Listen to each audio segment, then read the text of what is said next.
السلام علیکم۔ آج کے اس تفصیلی جائزے میں ہم ایک بہت ہی خوبصورت اور عظیم روحانی روایت پر بات کرنے والے ہیں۔ دیکھیں، قربانی محض کوئی رسم نہیں ہے، بلکہ یہ اطاعت، محبت اور ایمان کی ایک بہت ہی گہری داستان ہے۔ ہمارا مقصد آج بالکل سیدھا سا ہے۔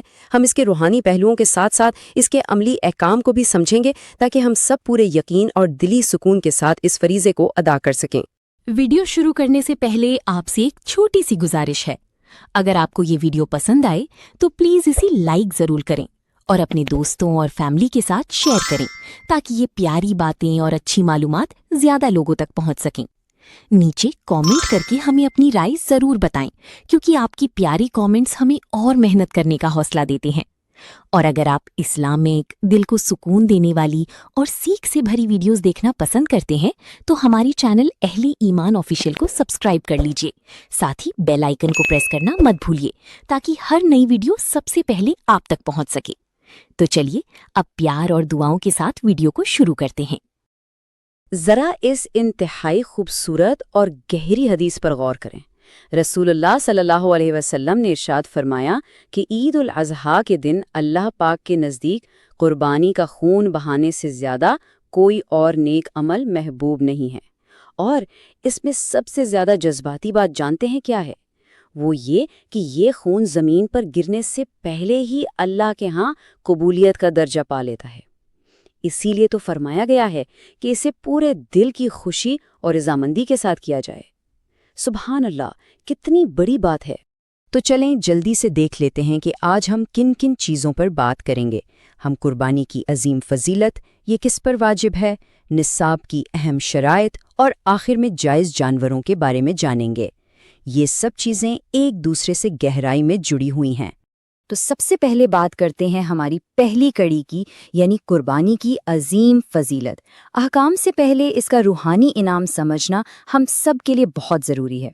اور یہ چیز کتنی شاندار طریقے سے واضح کرتی ہے کہ قربانی صرف ایک دنیاوی کام نہیں ہے، بلکہ سچی بات تو یہ ہے کہ یہ روز قیامت کے لیے ایک حقیقی سرمایہ کاری ہے۔ ذرا تصور کریں، عید الاضحیٰ کے دن یہ سب سے زیادہ پسندیدہ عمل ہے، اور آپ کا قربانی کا جانور روز محشر اپنے بالوں، سینگوں اور کھروں کے ساتھ بالکل اسی حالت میں ایک گواہ بن کر حاضر ہوگا۔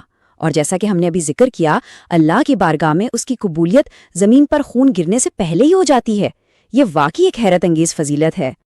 ان بے پناہ روحانی انعامات کو جاننے کے بعد اب ہم انتہائی سکون کے ساتھ اس طرف آتے ہیں کہ آخر یہ مخصوص ذمہ داری یعنی قربانی کن افراد پر واجب ہے۔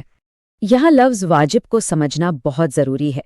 واجب دراصل ایک ایسا مذہبی فریضہ ہے جو ہر اس فرد پر لازمی ہو جاتا ہے جو نصاب کا مالک ہو۔ یعنی یہ کوئی آپ کی مرضی یا ثوابدید پر چھوڑا گیا اختیاری عمل نہیں ہے، بلکہ جیسے ہی آپ مالی معیار پر پورا اترتے ہیں تو یہ ایک حتمی ذمہ داری بن جاتا ہے جسے پورا کرنا ہر حال میں ضروری ہے۔ تو قربانی واجب ہونے کے لیے قربانی کے ان مخصوص دنوں میں ان 4 شرائط کا پایا جانا لازمی ہے۔ پہلا، یہ کہ وہ شخص مسلمان ہو۔ دوسرا، وہ نصاب کا مالک ہو۔ تیسرا، وہ مقیم ہو یعنی شرعی لحاظ سے وہ مسافر نہ ہو۔ اور چوتھا یہ کہ وہ آزاد ہو یعنی کسی کا غلام نہ ہو۔ اگر قربانی کے ایام میں کسی بھی شخص میں یہ 4 شرائط پوری ہو رہی ہیں تو بس سمجھ لیں کہ اس پر قربانی کرنا واجب ہو گیا ہے۔ اب ہم آگے بڑھتے ہیں اور دیکھتے ہیں کہ یہ نصاب کی اہم شرائط کیا ہیں۔ آخر وہ کون سی مالی حد ہے جس پر پہنچ کر یہ فریضہ ہم پر عائد ہوتا ہے؟ آپ کو یہ جان کر شاید حیرانی ہو کہ قربانی کے نصاب کی جو بنیادی مالی حد ہے وہ بالکل وہی ہے جو صدقہ فطر کے لیے مقرر کی گئی ہے۔ جی ہاں، دونوں بالکل ایک جیسی ہیں۔ یہ ہماری شریعت کا کتنا خوبصورت اور مربوط نظام ہے، جس کی وجہ سے ان مالی احکام کو سمجھنا اور یاد رکھنا ہمارے لیے کتنا آسان ہو جاتا ہے۔ اب اس حوالے سے جو بات سب سے زیادہ دلچسپ ہے وہ یہ ہے کہ شریعت نے اس کا بالکل واضح اور سیدھا سا حساب مقرر کیا ہے۔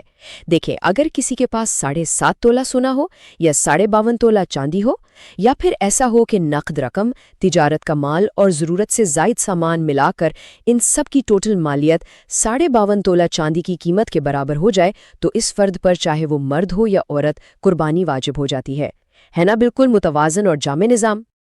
لیکن